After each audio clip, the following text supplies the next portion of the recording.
नमस्कार मित्रांनो, लग्नानंतर होईलच प्रेम या मालिकेच्या येणाऱ्या पुढील भागात आपल्याला खूप मोठा आणि जबरदस्त ट्विस्ट पाहायला मिळणार आहे. तर मित्रांनो, मिथुन काका त्यांच्या बिझनेस टूरवरून घरी आलेले असतात आणि घरी येताच त्यांना आता सगळं सत्य कळतं की नंदिनी आणि काव्याने घर सोडलं आहे.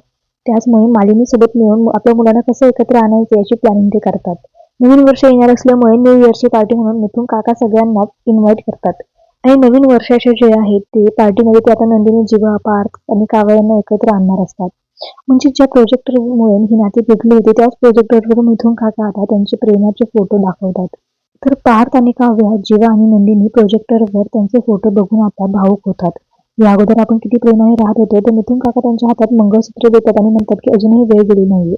नात्यांमध्ये संकट, गैरसमज तर होतच असतात. पण असा अर्थ नाही की तुम्ही नातं तोडायचं. तुम्ही थेट घटस्फोटाचा निर्णय घेतलाय ते अजिबात मला पटलं नाही.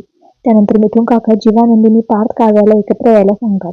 तर पार्थने जे मंगळसूत्र काव्याकडून परत घेतलं होतं ते मंगळसूत्र आता मिथुन काका पार्थला सांगतात की काव्याला दे, तिच्या गळ्यात बांध. आता बघूया पुढे काय होतंय. सगळे नाती नीट होतील का? सगळंच पाहणं रंजक आहे.